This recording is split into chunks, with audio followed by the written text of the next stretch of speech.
Turabasuhuje bakunzi bicano ukuri kw'ijambo dusoma, mukunze kubana natwe mu butumwa bwiza dukunda kubagezaho ndetse n'ubuhanuzi. Hanyuma uyu munsi tuje kubana namwe mu kuganira amagambo meza avuga iby'urukundo rw'Imana yakunze abari mu isi cyane bigatuma itanga umwana wayo. Ni amagambo rero dusanga mu butumwa bwiza bwa Yesu Kristo uko bwanditswe na Yohana igice cya 3 umurongo wa 16. Reka tuyasome hanyuma tubabwire iby'uru rukundo. Kuko Imana yakunze abari mu isi cyane byatumye itanga umwana wayo w'ikinege kugira ngo umwizera wese atarimbuka ahubwo ahabwe ubugingo buhoraho. Imana ishimwe kuko hari urukundo rwayo rwatumye itanga umwana wayo w'ikinege kugira ngo uzamwizera atazarimbuka ahubwo azahabwe ubugingo buhoraho. Aya magambo dusomye ni nayo nkuru nziza ikuriye cyangwa ihagarariye ibyanditswe byose y'urukundo rw'Imana.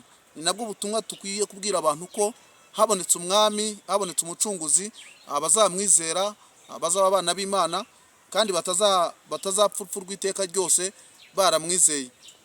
Abantu rero basabwa kwizera uyu mwana w'Imana bakamenya n'urukundo Imana yagize idukunda kugira ngo itange umwana wayo umwizera atarimbuka.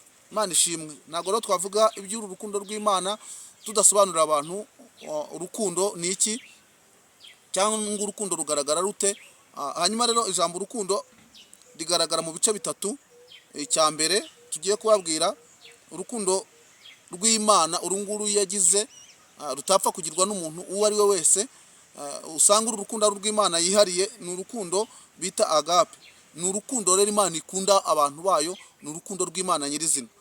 Imana ishimwe kandi Imana ihabwa icyubahiro. Uru rukundo rero nta muntu warupirata, nta n'umuntu warwigana, ndetse n'abagerageje kurwigana ntago bikunda. Ni urukundo Imana ikunda abantu bayo. Mu gihugu cy'Ubuholande ho bagerageza gushyiraho uburyo bw'urukundo babwira abantu ngo umuntu akunda uwo yiyumvamo, ariko Imana ntabwo yadukunze kubera ko twiyumvagamo, ahubwo yari yakunze abantu bose bari mu isi kugira ngo uzizera iri zina ishyizeho, iri zina rya Yesu, akaryizera akemera n'ubu butumwa ataryarya azitwa umwana w'Imana. Imana itugire neza. Hanyuma icyiciro cya kabiri urukundo dusangamo urukundo ijambo bita ferosi, ari naho havuye ijambo bita Philadelphia, bivuze ngo urukundo rwa kivandimwe. Iyo usomye mu Efeso rero igice cya 4 umurongo wa 15 kugeza ku 16 hatubwira iby'urukundo ko tugomba kugira urukundo tugakora ibintu byose tukabikorera mu rukundo. Uru rukundo rero bita ferosi ariho havuye ijambo bita Philadelphia. Ndaza kuza gutangaho urugero gatoya maze gusobanura icyiciro cya gatatu cy'urukundo. Hanyuma icyiciro cya gatatu cy'urukundo barwita hereros. Ni urukundo rw'abana cyangwa rw'abantu babana, ibi bijyanye by'umubano usanzwe w'abashakanye n'undi mubano abantu bagirana. Ni urukundo bita ferosi. Muri uru rukundo rero usangamo hari abantu batatu cyangwa ibyiciro bitatu uzahuriramo nabyo. Umuntu wa mbere uzabona ni umuntu w'umugisha muri uru rukundo. Umuntu wa kabiri ni umuntu w'umuvumo cyangwa se nk'umuteramwaku. Hanyuma umuntu wa gatatu nawe uzasanga ari umuntu uzakugira umumaro, muri make bikagufasha. Narwo rero n'urukundo tugomba kugenzura, ukareba ko muri aba bantu batatu, umuntu w'umuvumo, umuntu w'umugisha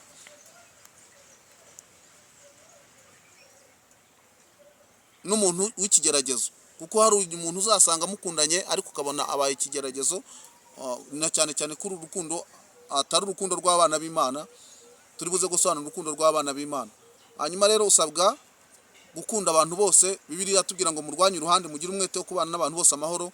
Mu rukundo narwo rero uramutse ugeze muri iki kigero cy'urukundo ukabona harimo ikigeragezo cyangwa harimo kugerageza, na cyane cyane ko muri no minsi abantu bakundira abandi ibyo babakuraho cyangwa inyungu babatezemo, cyangwa akamukundira ko bavuka hamwe mu karere kamwe, akamukundira ko bafite ubwoko bakomoka mu bwoko bumwe cyangwa bavuga ururimi rumwe. Uru rukundo ntago ari rwo rukundo rw'abana b'Imana. Urukundo rw'abana b'Imana turaza kuruvuga neza tuvuze iby'urukundo rwa kivandimwe. Hanyuma rero Imana n'urukundo, umuntu udakunda ntazi Imana. Usomye mu rwandiko rwa mbere rwa Yohana igice cya 4 umurongo wa 20, ikimenyetso cy'urukundo rwa kivandimwe niho kiboneka. Ni inyigisho nziza tugomba kwigisha abantu, ni amakuru tugomba kubwira abantu, kuko abantu bibeshya cyangwa bakabeshya abandi cyangwa bakabeshya Imana ngo barayikunda, ariko nta rukundo rwa kivandimwe bafite. Hanyuma rero twagombye kugira urukundo rwa kivandimwe, ari narwo rukundo rw'abana b'Imana. Imana yacu ishimwe kandi Imana itugire neza. Ndatanga urugero rw'urukundo rwa kivandimwe. Runo rukundo bita Philadelphia rwakomotse ku mwana witwaga Philadelphia, yari afite uwo bavindimwe, uwo atarakijijwe. Hanyuma igihe kiza kugera, uyu mwana udakijijwe aza kwica umwana w'umwami. Amaze kwica umwana w'umwami aratoroka. Amaze gutoroka, hanyuma baza gufata uwo bavindimwe kuko bari impanga, baranasaga cyane. Bamufashe aravuga ati nta kundi ndabizira, ubwo ari ibya mugenzi wanjye cyangwa amaraso ya mwene data, baramutwara. Hanyuma bamugejeje ibwami mu buryo bwo kumuhana. Bari bagiye kumuhana ibihano bikomeye, urupfu rwo kumanikwa cyangwa gutwikwa cyangwa se kurekurirwa intare zikamurya. Yemera kuba ibyo ngibyo, yemera guhanwa icyo gihano kandi atari yakoze icyaha. Ariko mugenzi we w'umunyacyaha amaze kumenya amakuru ko hafashwe mu wo bavindimwe, yiyemeza kuza kumugombora, avuga ati reka nitange igene nzira icyaha cyanjye, hanyuma ndenganure mwene data amaraso ya mwene mama. Hanyuma arigemura, arizana. Baramubaza bati kuki wizanye? Aravuga ati ngewe ninjye nakoze icyaha, mu mpane cyangwa mu mbabarire, ariko murekure mugenzi wanjye. Hanyuma umwami arebye aba bana ibintu bari gukora bimubere ihurizo rikomeye cyane. Hanyuma baza wa wundi wafashwe mbere bati witwa ndetse nitwa Philadelphia, kuki wemeye kuzira icyaha kitari cyawe? Aravuga ati rero nta kundi nagomba kubigenza, nuko murumuna wanjye yakoze icyaha, ariko nkemera kukizira kuko nta bundi buryo, nta yandi mahitamo nari mfite. Hanyuma umwami abwira abantu bari baraho, aravuga ati mbonye ibintu bikomeye, mbonye urukundo rwa kivandimwe, ndetse umwana wanjye ubwo yapfuye ntazagaruka, namuhebye, ariko ngomba gutanga imbabazi kuri abana, bikatubera isomo n'ihame. Ndetse ashyiraho n'itegeko ry'uko uwo murwa uzitirirwa uwo mwana, uwo murwa cyangwa uwo mujyi bawita Philadelphia, bisobanuye ngo urukundo rwa kivandimwe. Hanyuma aba bana bose arabarekura barataha kubera urukundo rwa kivandimwe bagaragaje. Iyo urebye muri no minsi usanga abo twita abarokore cyangwa abita abarokore, abita abashumba, abita abapasitori, bagerageza kugaragariza abantu ko babakunda, ariko nta rukundo bafite. Usanga umuntu agukundira icyo agukuramo, akagukundira amaturo watanga, akagukundira ubwitange bwawe ugira, ariko urukundo rwa kivandimwe ni urukundo umuntu ashobora kuba yakwitangira n'umuntu, akitangira mwene se, na cyane cyane ko uba umwiyumvamo kandi uba umwibonamo. Na cyane cyane Imana ijya kureba umuntu muri iri jisho ryacu yasizemo kamera. Iyo urebye mu jisho rya mugenzi wawe umwibonamo, bivuge ngo rero ni ikimenyetso kigaragaza ko umuntu wagombye kumureba ukamwibonamo, ntugire ikindi kintu cyangwa ahandi hantu wamushakira, ahubwo kumva ko ari mwene so muri Kristo Yesu. Hanyuma rero urundi rwo rukundo rwa kivandimwe, Imana ishimwe. Ikimenyetso rero cyo mu gihe cya nyuma Bibiliya itubwira, bivuga ko urukundo rwa benshi ruzakonja, abantu bazabikunda kandi bakunda imiyo. Hanyuma rero twasabwe kugira urukundo, nubwo bigoye, nubwo bihangayikishe, nubwo bikomeye, ariko tukagira urukundo rw'abana b'Imana. Itorero ryo mu gihe cy'intumwa rero ni itorero giswe Efeso, kuko Yohana yandikira ano matorero 7 yandikiye itorero ryo muri Efeso. Ni mu Byahishuwe igice cya 2 umurongo wa 4. Iri torero hari ibintu ryagawe urukundo rwa mbere ryagiraga, byari ugufashanya no gufasha abakene, gufasha abapfakazi n'imfubyi. Iri torero rya mbere ryarabikoraga, ariko ryagawa ko baretse urukundo rwabo rwa mbere. Hanyuma rero Imana iravuga ngo nimukundana niho bazamenyera ko muri abigishwa banjye, niko Yesu yivugiye ku giti cye. Bivuze ngo rero ikimenyetso cy'urukundo ni ikimenyetso, ni umwambaro abantu bambara, bikagaragara ko bakundana, bakanareberwaho ko ari abana b'Imana. Muri make rero, ushaka gusuzuma ko umuntu ari umwana w'Imana, wamushakaho ikimenyetso cyitwa urukundo. Iyo umubuzeho urukundo, usanga niwo mwambaro w'abera, niwo mwambaro w'abizera, niwo mwambaro w'abakristo nyirizina bagomba kugaragaza. Hanyuma rero umuntu utagira urukundo ntazi Imana, nta n'Imana imurimo. Uyu muntu umuveho, umubwiriza iby'urukundo ahubwo. Mu itorero ryo mu minsi ya nyuma bisobanura Laodikiya ni itorero ryo mu minsi ya nyuma.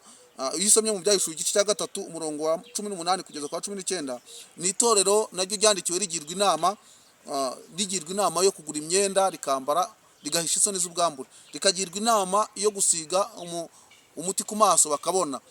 Muri make itorero ryo muri ibihe bya nyuma ryo turimo, turagirwa inama yo kwambara ukuri no gukiranuka, kandi tukaba maso tugasenga kuko ibihe bikomeye. Imana ishimwe ko Imana ikunda itorero kandi ikarigira inama. Yesu rero ajya kuzamuka, iri torero ntabwo yarisize gusa uko yiboneye, ahubwo yaritekerejeho, yararisengeye. Usibye nuko ryagiriwe inama ryo kugura umuti wo gusiga ku maso no kwambara, yanarigiriye inama yindi y'imyitwarire nuko ryakwitwara kugira ngo azagaruke kuritwara asanze ryiteguye. Hanyuma rero yararisengeye. Iyo usomye mu butumwa bwiza bwa Yohana igice cya 17 umurongo wa 14 kugeza kuri 21, utega amatwi wumve icyo Yesu yifurije iri torero, wumve icyo agusabira. Aravuga ngo nabahaye ijambo ryawe kandi ab'isi barabanga kuko atari ab'isi nk'uko nanjye ntari uw'isi. Sinsaba ko bakura mu isi, ahubwo barinde umubi. Si ab'isi nk'uko nanjye ntari uw'isi. Ubereshe ukuri, ijambo ryawe ni ryo kuri. Uko wantumye mu isi, nanjye niko nabatumye mu isi, kandi nanjye niyeza ku bwabo ngo nabo babeshweho n'ukuri. Yesu yadusabiye ko tuba umwe kandi tukagira ukuri, akatweresha ijambo ry'Imana ariko kuri. Hanyuma iri torero araryingingira cyane kugira ngo igihe cyo kuva mu isi, nirinava mu isi, rizagende ryambaye ukuri, ryambaye gukiranuka kandi ryejejwe. Imana yacu tugire neza. Hanyuma rero tugiye kubereka kandi ibimenyetso bigaragaza umuntu ufite urukundo cyangwa ibintu biranga urukundo, kuko urukundo rufite igisobanuro. Iyo usomye mu rwa mbere Pawulo yandikiye Abikorinto igice cya 13 umurongo wa 1 kugeza kwa 7, havuga ko urukundo rurihangana rukagira neza, ntirugira ishyari, ntirwirarira, ntirwihimbaza, ntirukora biteye isoni, ntirushaka ibyarwo, ntiruhutiraho, ntirutekereza ikibi ku bantu, ntirwishimira gukiranirwa kw'abandi, rwishimira ukuri, rubabarira byose, rwizera byose, rwihanganira byose, rwiringira byose. Nagira ngo ukore isubiramo urebe niba ufite urukundo, niba udafite urukundo n'abana b'Imana, kuko abafite urukundo nibo bana b'Imana. Suzuma rero urebe niba nawe ufite urukundo, kuko urukundo ni ingenzi, ruhebuje byose kuba ingenzi. Niyo wavuga indimi z'abantu cyangwa iz'abamarayika ngo udafite urukundo ntacyo bimaze, ngo wemeze nk'icyuma bahonda ku kindi.